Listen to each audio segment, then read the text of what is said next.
Katie, thanks so much for taking the time to join us today. Thanks for having me, Bryce. I'm excited. I'm excited too. And for some background, Katie has been an enormous addition to the program and for many reasons, which we'll all get to know here, because Katie has such an incredible path in the sports industry. And with what we try to do in this podcast and the program, and for all the listeners, is to really help understand that path that you're on. I want to dig into what you're doing now with Hawkeye. I think as we talk about technology from an officiating perspective, it doesn't get much better than that. But before we get there, let's take a trip on this whole path that's gotten you to this role you're at today. I know, Bryce, I think I've been a bit of a utility player in my career in that I've had a lot of really interesting roles, worked for some amazing organizations, and built out my skill set in the front office and on the field in a pretty unique way. So, did my undergrad at Northwestern, was a history major. After that, went to New York to work in the league office for a year and a half, focusing in league economics and operations. So salary arbitration, CBA negotiations, rule changes. And I think it was the perfect first job after Northwestern because it provided me with a macro level perspective on the sport. In that, I think if I had gone to a team right away as an analyst, you would get a really good sense of, let's say, how the Reds conduct themselves, which I ended up doing 2 years later as a baseball operations analyst. But when you're at MLB, you're engaging with all 30 teams. You're really getting insights into how that front office operates as an apparatus. And so I really appreciated it. Got to meet some really incredible people, work with some high level executives, but knew I wanted to be with a team, knew I wanted to be with an organization that was trying to compete for a World Series and make the playoffs. So that was what appealed to me about Cincinnati. And that role, I sometimes think of it as like my liberal arts front office role, in that I was exposed to so many different things. It wasn't just baseball ops, it was being embedded in the R&D group, focusing on the amateur draft, international scouting, sports science, just this really fascinating look at all the various aspects and individuals that go into a front office. We made the playoffs in 2020, just missed them in 21. So to get to know the players, to be part of a group that really was being proactive in trying to win was really rewarding. I was wrapping up my MBA at the University of Chicago at the time when I ended up being approached by Google to join their global strategy team. And so it felt like obviously a unique opportunity to swim in the deep end of the pool and to test my skill set in a different arena. And so my intention was to not necessarily leave baseball. It wasn't a push out of the industry. It was more so a pull to an organization that obviously is very well regarded. And so during my tenure at Google, I ended up getting contacted by a former coworker in Cincinnati who's now with the Red Sox. And Mark said, we're hiring these development coaches. We're going to put them in uniforms. You're going to focus on pitch design and advanced scouting, and you'll even coach first base. Are you interested? And so I got myself a pair of baseball pants and got hired by the Red Sox and left Google. And so was with the Red Sox for the 22 season and then joined Hawkeye, gosh, just about, I think, a year ago tomorrow, actually, in March of 23. That's wild from a timing perspective, but it's such a cool Mm-hmm. journey. If we go back and think about the undergraduate degree in history, and then also your MBA you're working on at that time, it, you always had the view that you wanted to be in baseball. And so from an educational perspective, did you curate that in any way, or because of that, it kind of gave you the freedom to dig into other things? Great question. So I knew that I would need work experience and I knew I would need baseball specific work experience. So at Northwestern, really followed my passion for history, had a baseball angle to it in that I wrote papers on Rube Foster, the Chicago American Giants, and the Negro Leagues, wrote papers on the history of Cuban baseball. So my professors definitely indulged my love of sport. But I knew that the best way that I could immerse myself or make myself stand out in the industry would be to have different internships, different opportunities. So ended up interning for Culleton Strategies, which is the PR firm that handles the media for the Ricketts family, the owners of the Cubs. And so I remember speaking to the founder, Bryce, and he said to me, I know you want to be the next Billy Beane. I know that you are interested in baseball operations. Like we might get free tickets every once in a while, but this is going to be very crisis communications focused. It's going to be really heavy on the media side. Are you sure you're interested? And I said, yes, absolutely. Give me a chance. And then this was in fall of 2016, excuse me. And then obviously the Cubs won the World Series that year. And so my boss says, hey, we have a meeting at Wrigley on Wednesday. Can you make it? And so Mike Lafrano, who's the EVP and head of community affairs and government relations at the Cubs, said, my staff is really busy. We have to prep for Cubs convention. We think we want to do something similar to what the Red Sox did when they won in 2004, and that we want to bring the trophy to fans, not only in Chicago, but all through the Midwest. Dennis, who was the head of Peloton strategies and still is, Dennis, can you and your team run with it? And he said, Katie, do you want to spearhead it? And so I was 19 years old and, on the Evanston campus, like running in and out of tech to hop on calls because the Cubs would schedule meetings at 3 o'clock on a Thursday afternoon. And it didn't matter if I had class, I had to find a way to be there or make it work. So it was definitely like a case of really ideal timing, but also kind of like putting yourself in a position of getting work experience and making a good impression on people and then taking an opportunity when you see it. I think that last thing you said is so important, right? I think for all of us from a career journey perspective, or even curating out what you want to do, we oftentimes have this thought in our head, I want to be XYZ. But for me, and I think many others that I interact with, the things that happen on the path, right? That the little divergences that you run into oftentimes end up being the most interesting things. And like you said, taking those opportunities is what gives you the chance to do that. Don't I always tell students or people, don't let perfect get in the way of good, right? In the sense that if you want, you're looking for a role, you're looking for anything to get into the sport, to get into something that you want to take the role that you can get into it because you can evolve into something else.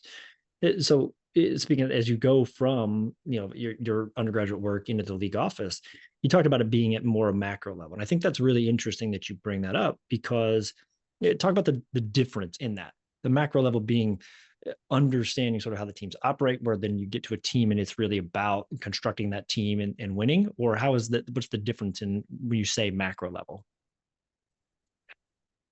Exactly. Yeah, you're spot on, Bryce. In that at the league office, I always thought of it, and the way that I described it to my boss, Chris Young, who's now running the Rangers, is we're the custodians of the game.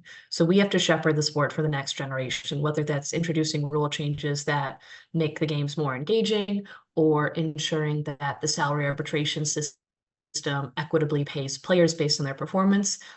At the team level, your only objective is to win games. So if I'm building a defensive positioning model for the Reds and I'm trying to understand the optimal way to station Jonathan India versus Matt McLean, the Blue Jays are doing the same thing. Like the recipe might be a little different and they might weight things differently, but you're all trying to solve the same problem. Whereas in New York at the league office, you're the only ones really considering that problem of the future of the game. So it was really interesting and definitely a role that I don't think I could have conceptualized until I lived it, in the sense of I think the league office can be a little bit Wizard of Oz-esque in that it's a little bit the man behind the curtain. Like you hear rulings from the commissioner's office, or every few years when they're negotiating with the union for the next bargaining agreement, then they kind of come to the spotlight. But the team side, I think, is really easy for people to conceive, in the sense of your off season is putting together the roster. It's ensuring that your players are set up for success. But the variety at the league office is really interesting in that it's not necessarily cyclical. Whereas I can pretty much tell you, every summer teams are going to be focused on the draft. Every fall, they're going to have pro scouting meetings where they'll go through the list of minor and major league free agents available. So that variety in New York was really interesting. That is really interesting. And especially because as lay fans now, we start to see some of those things in place, right? The rule changes or shifts in play that get tested in other areas, things like the bigger bases, the pitch clock, all those things. If we linger on that for a second, how do you think those are working? Do you think they're effective? And are those things that the league, at your time there or from your knowledge of it, that they're continually working on, continually curating? Definitely. I love it. I think that MLB has been really intentional, not only with staging different testing environments. For example, when I was there in 18 and 19, we had a partnership with the Atlantic League.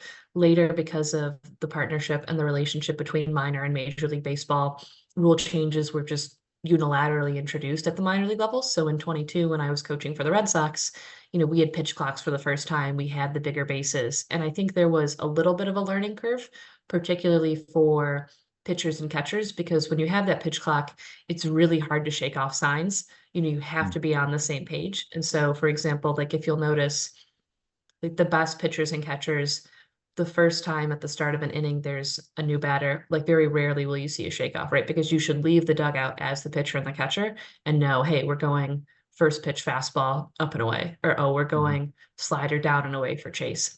So from that perspective, it was cool to see them instituted at the minor league level. And then last year for them to come to the major leagues, and people were just absolutely overjoyed at leaving a baseball game after 2.5 innings. It's not that you want less of the product, you want more of an engaging product.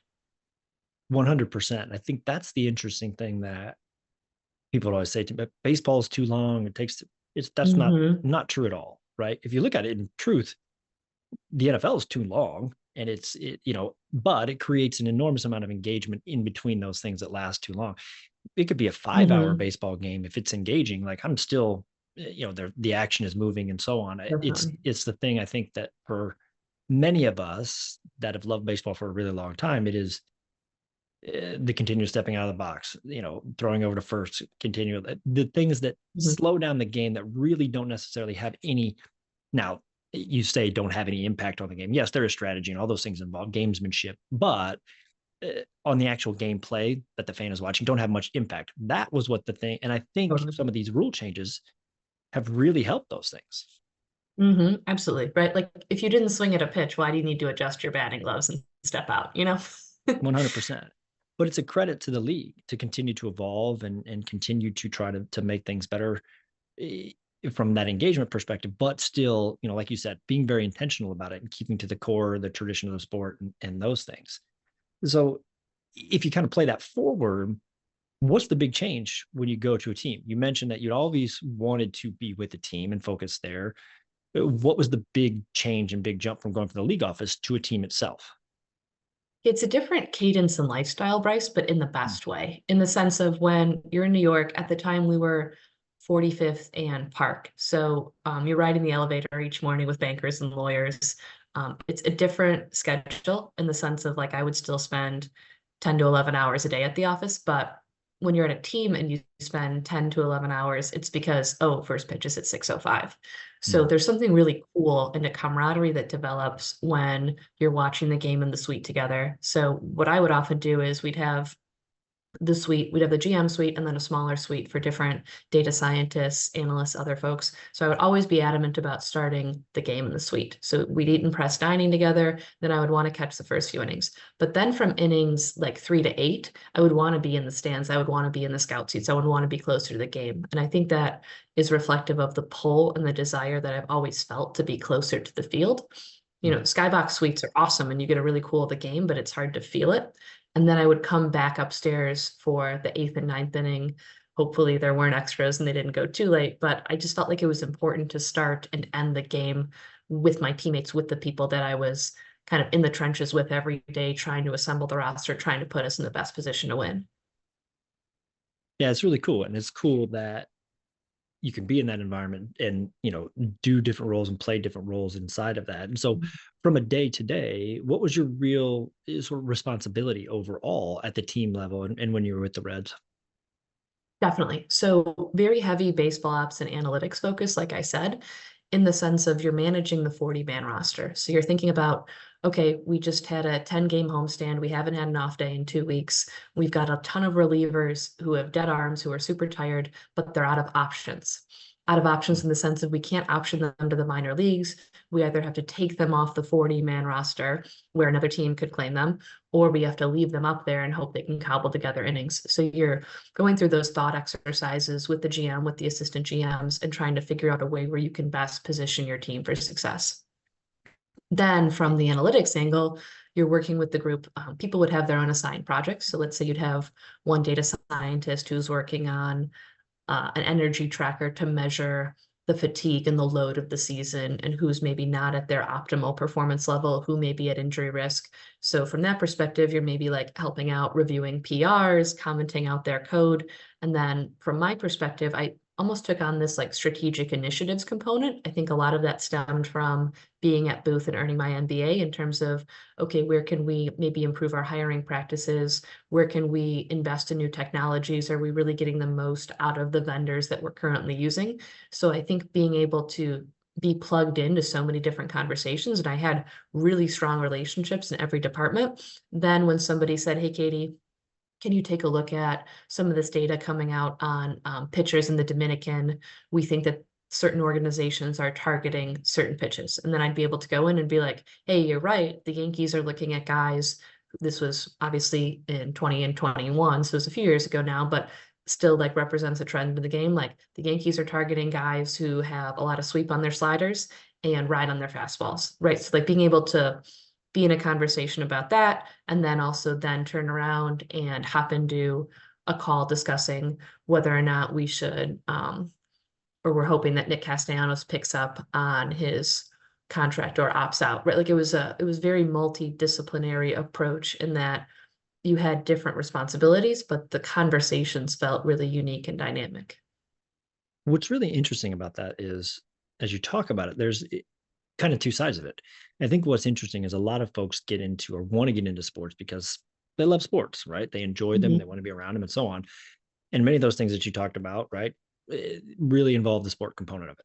But then the other component, dealing with vendors and those types of things, it's just like any other job, right? And I think that's Totally. what's is so interesting about balancing those two things, because at the end of the day, it is, there are some components in that. The other thing that's really interesting is the level of granularity on some of these things, right? And they're targeting folks with the sweeping sliders and so on. Do you think that that level of granularity really makes a difference, or do you think that it's marginal here and there, and then they add up to something being a difference in the long run? Great question, because I think that ethos was embodied by the Theo Epstein front offices, in that I remember talking to security guards both at Wrigley and Fenway, and they said, I have never been here at either ballpark where Theo Epstein or Jed Hoyer aren't in the office, which is a reflection of the culture that they instituted and the emphasis on work, finding the competitive advantages, no matter how small it is. We're going to win salary arbitration. We're going to build the best projection models. We're going to be really adamant, and we're going to put in the time. So almost somewhat similar to like the way that Japanese players approach preparation. We are going to do absolutely everything in our power. So we know that our process was as close to perfect as possible. So if we do fail, or if we do not meet the expectations we set for ourselves, we know that it wasn't because of anything that we failed to do. I think that there's merit to that in many respects. But I also think, and you'll see it happen all the time with teams that overperform above their projections, sometimes baseball gods spit on or support different players and different teams in a given season. So from that perspective, you can do a lot of training, both in the short and the long term, and hope to position yourself for success. But then you kind of roll the dice at the start of opening day. And then, as Billy Beane said, the playoffs are a total crapshoot. You just have to get there. There's always this dichotomy that's been set up. You mentioned Billy Beane a couple of times, the money ball of it all, which for my money is one of the best films made in the 2000s. But regardless, there's always this dichotomy set up of, you're a baseball purist, you're a traditionalist, right? You have that gut feel, and then there's the stat nerds over here.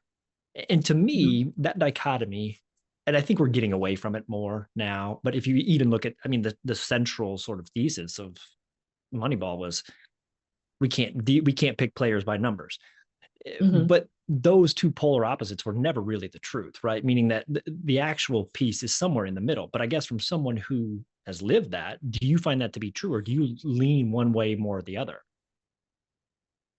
Definitely. I would say it's probably less of a binary now. But with that being said, there would still be conversations I would have at the Red Sox with pitching coaches who believed that a win-loss record was an indicative metric for pitcher performance, even though statistically, like, it's been pretty proven that, look at Jacob deGrom winning the Cy Young, and he didn't have that great of a win-loss record. It maybe isn't the best stat to pick. With that being said, I think that actually coaching gave me a greater appreciation for the more traditional side, even though my role was so data heavy and quantitative, because when you're in a clubhouse and you see the way players interact, and you see who's there to just make their money and get out, who's there because they love it, and putting on a uniform is the coolest thing that you could do in the world. Like you really get a sense of who has those intangibles and like the value of that makeup. So I would say it's, and I'll plagiarize something from Theo Epstein again, it's like glasses, like in each eye, you need to be able to see the stats, you need to be able to see the human side, because there are absolutely players who have overperformed and individuals who have willed themselves to the major leagues. And then there are guys who have an absurd amount of talent, but they don't necessarily have the tenacity or the drive or the heart to get there. So I would say if I had to sign a player and I could either see him in person or just look at his numbers, I would probably prefer to look at his numbers candidly, because I feel very comfortable being able to predict his future performance based on that. But if I were going to sign him to a long year deal, I would absolutely want to spend some time with him first, talk to his teammates, talk to his coaches, and get a sense of who he is as a human being. It's so interesting because you're right. Like if you had the choice, right? Or if the only thing you could do was watch them play one game or look at their metrics, you would certainly want to pick those metrics because you'd have a longer sort of sample size of those things. But there's the innate human thing in it of like, well, I've never seen this person play. And we're going to, but like you said, the melding of the two, I think is really interesting. What you made me think about though, when you're talking through that is, are we ever going to get to a point where everything is quantifiable?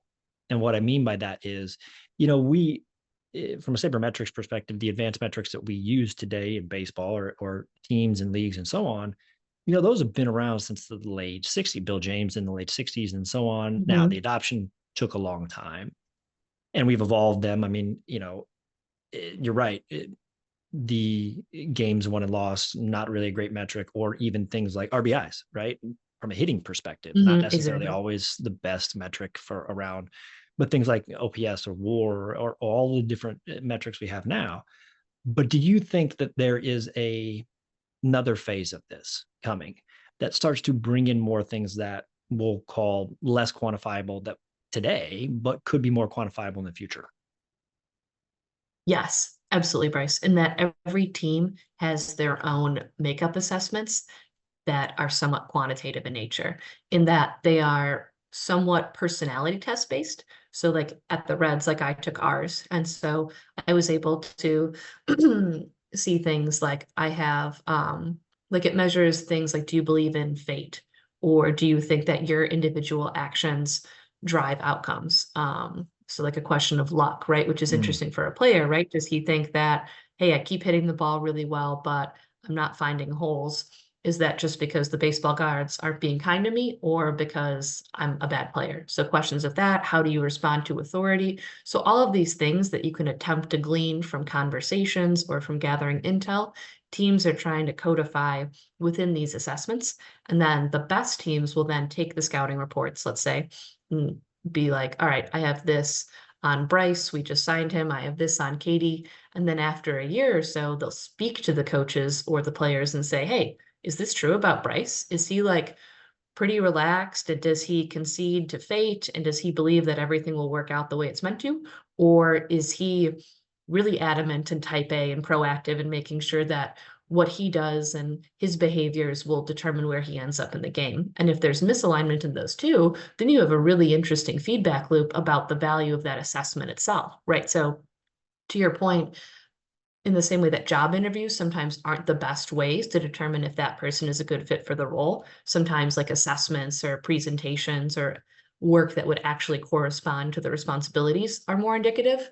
These types of assessments and makeup charts are a way that teams can take someone who they maybe don't know or only know of through scouts and say, okay, we think this is a person who has the characteristics that we are seeking in baseball players in our organization.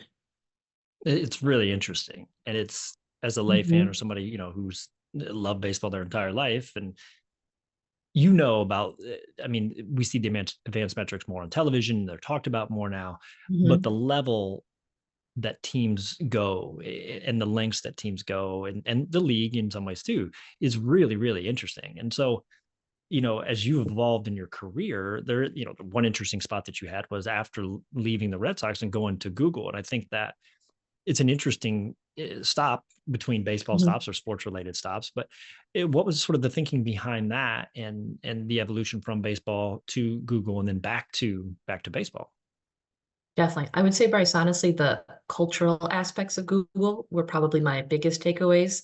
Stacy Miller, who was my boss there, was absolutely phenomenal in terms of not only empowering me, but her entire team. I have never seen someone who was better able to connect dots and synthesize various personnel, because at Google, you're surrounded by the best and the brightest. And so you're afforded a really unique opportunity to work on different moonshot projects that may or may not pan out. And I think that ethos that Google has, obviously not every company can say, oh, we'll just throw $1 million or $2 million at something. And if it doesn't pan out, it's not a big deal, but it's that culture of innovation that I really loved.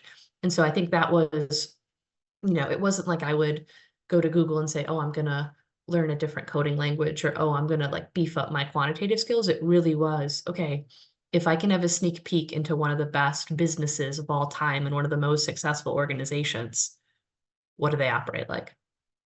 It's such a great way to think about that, because they're Mhm. apples and oranges when you think about baseball, sports in general versus tech companies, right? Mhm. You would almost think of them as polar opposites, especially 10 years ago, 15 years ago. When you look 15, maybe 20 years ago, you know, baseball teams and a lot of player personnel and those things were somebody's nephew or a Mhm. player that, Exactly. and now it's people like yourself, very impressed with people that went to Northwestern and have an MBA from the University of Chicago and worked at Google. And so what I'm getting at Thank you. is I think it's such an interesting stop for you, because we see that so much more these days of people that work in sports and continue to evolve in sports, is the well-roundedness of going someplace else and seeing from a business operations perspective, from a how you onboard talent and how you allocate that Mhm. talent and so on from a work perspective.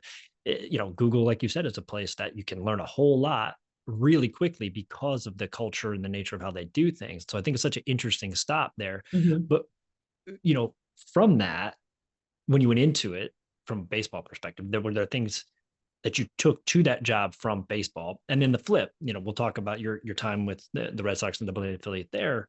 But were there things that you took from that job at Google to baseball and applied them there?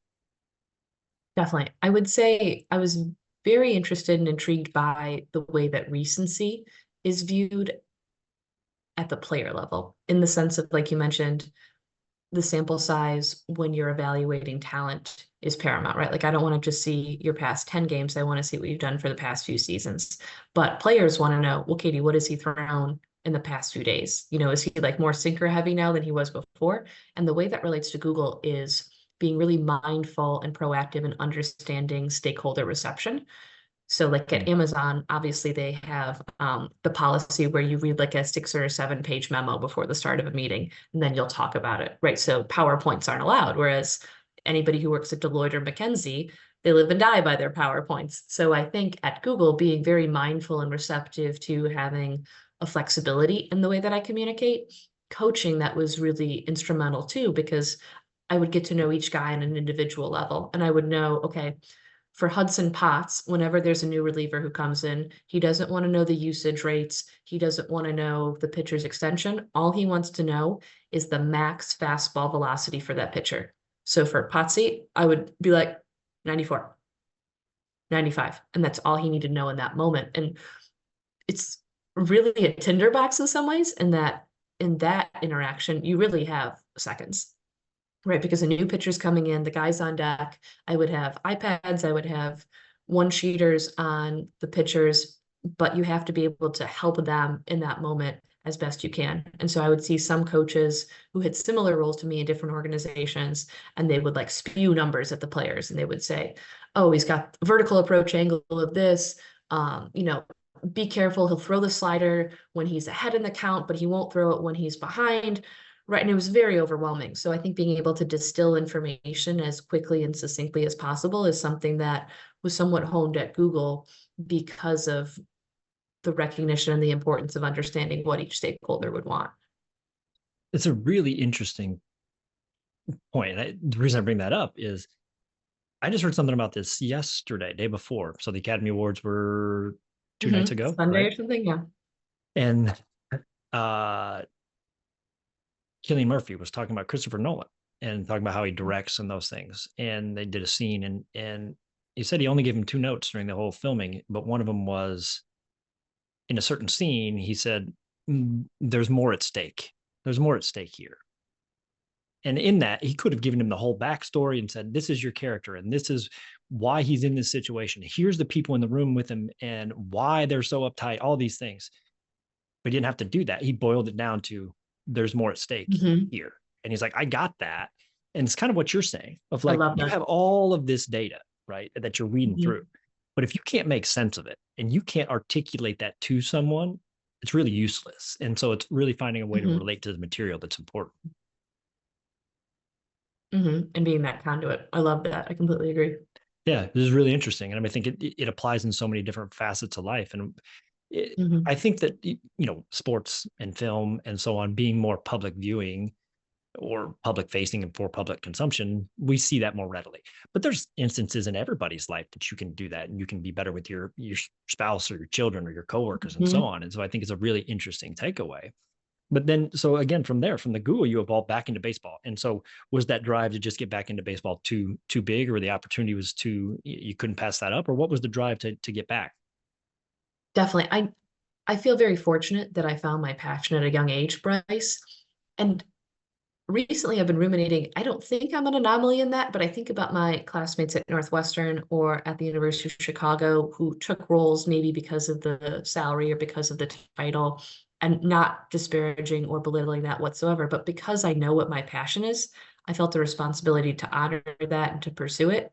So spoke with a bunch of different teams about some really interesting jobs, like a data-driven international scouting role with the Astros, a role in product with the Phillies, a position with the Mets that would have then segued into like a higher leadership opportunity. And all of them seemed really interesting. What I liked about Hawkeye was the opportunity to be on the vendor side and the data creation side, in that we have ball tracking, player tracking, bat tracking, and skeletal tracking. And the biomechanics in particular, the skeletal, represents to me the next frontier in baseball, not only in player evaluation, but injury prevention. If I can see definitively, hey, a guy's dropping his arm, maybe he's at risk of throwing out his shoulder.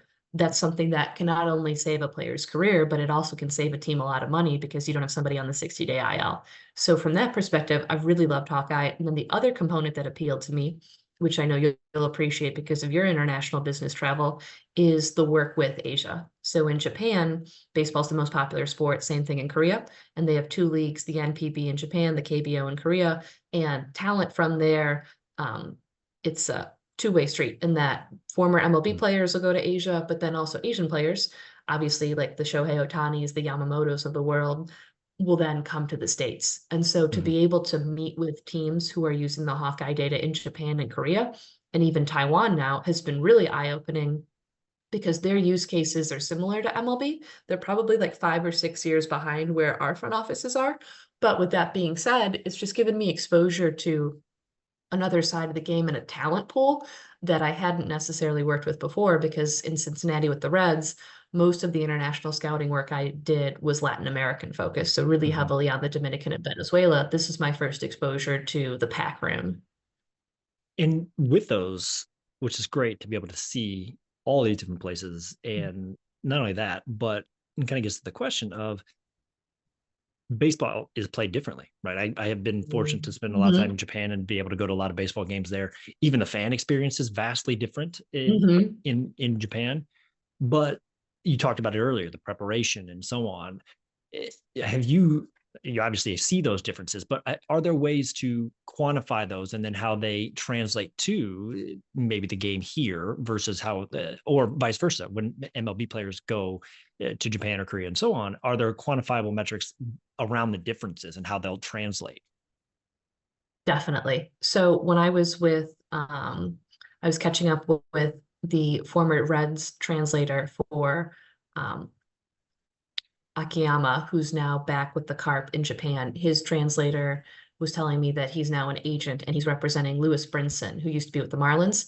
And I think he's on a 1 or a 2-year deal. And it's been really hard for him to pick up on the spin of breaking balls, splitters, and fork balls as well. So part of the reason why teams are so excited about Yamamoto, and for the Cubs in Monaga is because of that splitter, is because of that fork ball. The way that they hold it and the movement that they generate on it is pretty unique. And so Lewis Brinson, who like was able to make some money and have a career in MLB, he was adjusting in some ways to that aspect of the way the ball moves. The ball itself is also different. So in Japan, they use a pre-tacked ball, whereas in MLB, the clubbies will rub the mud on it before games. So that I would say is different. In Japan, there's a really big emphasis on base running. So there still is power, like Soto with the Hanshin Tigers will probably come to MLB in a few years. Like he can put up interesting numbers, but I would say it's not necessarily the Aaron Judges or the like really power forward corner outfielders that we see in MLB. Like it really is about making contact, moving the runner over. So it's more of like an old school National MLB League style of baseball. baseball. 100%. Exactly. Yeah. Station to station baseball. Which is Mm-hmm. I like that brand of baseball, right? The walk, a strikeout, and 2-run home run has never been my never been my favorite type of baseball, but that's really interesting to see how they translate. Mm-hmm. I think there's so many things, Katie, that we could unpack. Like it could talk for hours and hours and hours. But I think the couple of things before we get you out of here is, how do you see baseball evolving? Right, you have such an inside view into at a league level, at a team level, now at a vendor level to see what's all done there. One, how do you see baseball evolving in that sense? And two, are you heartened by the trajectory of baseball, or are there things along the path that you think it could be changed to make that even more impactful? Definitely. I would say I'm excited by the continued emphasis on technology and Moneyball 2.0, which, as I told you before, really is that player development revolution. So I think the teams that continue to bring it between the lines to help players get better and elongate their careers is really cool. In terms of where baseball maybe might go astray or where it needs more change, I do think that the dearth and the absence of women and people of color at executive roles, both on the front office and the business side at the team and the league level, needs to change. And I think the only way you get meaningful change is from the commissioner's office down. With that being said, I think that the stories that are being showcased, like Rachel Balkovic, Alyssa Nakin, like the more media coverage that can be given to women who are in these roles, the better, because we now have generations of girls who have grown up seeing a woman on the field and they don't even realize how powerful it is because it's the norm. I was at a Bulls game last night and there was a female ref and she did an awesome job, just like her male counterparts. And so every little girl who was there was able to see something that is historic, but the best part is they don't realize that it is. So I would It's say true. And baseball just still, as yeah, anecdotally go ahead. speaking, I have a 5-year-old, and Mm-hmm. he mentioned something about this the other day, right? There was a basketball game, and in the NBA, they have female officials a lot. That we Mm-hmm. watched the the fracas with the LSU and South Carolina basketball game, and there were Oh, nice. women officials there. But then there was a men's college game, and there was no women official. And he's like, why is there no woman official? Or he didn't ask it in exactly That's that way. awesome. So it's Mm-hmm. like you said, it's one of those things that become second nature. My hope is that when my children are that age, it's not even a thing. The other heartening Mm-hmm. thing in some ways too, right? You're right. We do need more women, people of color, people from different backgrounds in those roles. And you can see it. I mentioned movies earlier, but from a film perspective, look how recently more and more films being made, directed, written by women, Mm-hmm. television shows made, directed, written by women or people of color, or people that didn't have an opportunity to do those. And it's made it so much better. It's given lots of different voices and more interesting content. I think the same thing can happen in sports and baseball specifically. 100%. I love that for your son. It's that normalcy, like it's Yeah. not necessarily sexy to say, well, we just want things to be somewhat taken for granted, but it's true. And then I think that's the way that you fight systemic racism and systemic sexism is to just showcase those individuals, like you said, and then we just have generations where they're comfortable with it and it's expected. Yeah. So for those of us in the Midwest, starting to warm up, starting to feel like it's about time for spring training to get rolling and those things. It's an exciting time. Exciting. So we'll get you out of here on this in the sense of, what do you see for the upcoming season? What excites you about the upcoming season? Definitely. I think what the Dodgers have done this offseason, what they've spent, whether it's Otani, Yamamoto, Glass now, it's great for the sport. I think that anyone who belittles what they've spent or what they've done really isn't seeing the bigger picture, and that you want owners to put money forward. You want fan bases to be standing in front of live BPs in Arizona like it's game 7. So from that perspective, I think the sport is really healthy and on good footing. In terms of different matchups, I think moving forward and seeing probably what happens in the NL Central, I'm quite intrigued by. Obviously, with the Reds last year, they had some young players that made a lot of noise. I think LA De La Cruz is super interesting to watch. And then what the Red Sox are doing with Netflix, I think that anyone Mm. who maybe doesn't have a team or who has always followed baseball but never adopted a club, I would recommend the Red Sox, because I think when the Netflix documentary comes out, they're allowing, as I think you know, Bryce, they're allowing the season to unfold, and then they'll cut the footage later. So if you're watching like the game today with Matt Liberatore and Brian Bayo pitching, like it might just seem like a regular spring training game, but I think it would be cool for fans to see games now with the Red Sox, and then at the end of the year to watch the documentary and get a sense for the stories and the cadence of the season, because the dailiness of baseball is what makes it really beautiful and special. It really does. And I think that make an excellent point. I think that some people look at the day to day as the slog of it. Those the dog Mhm. days of summer, but actually to have content like that and to see the behind the scenes and to see what goes into the day to day, I do think that more people open their eyes to what goes into that, which I think is a really really positive thing. Um, Definitely. it, there's so many things we could unpack, and it's been amazing to talk to you about these things. We'd love to have you back once the baseball season gets rolling and talk about, some of the things that you've seen, the rule changes and all those things, but how, Mhm. your technology has helped with your own understanding of things and so on. But we appreciate the time so much today, Katie. Oh, thanks for having me, Bryce. This was great. I appreciate it. See, easy, right?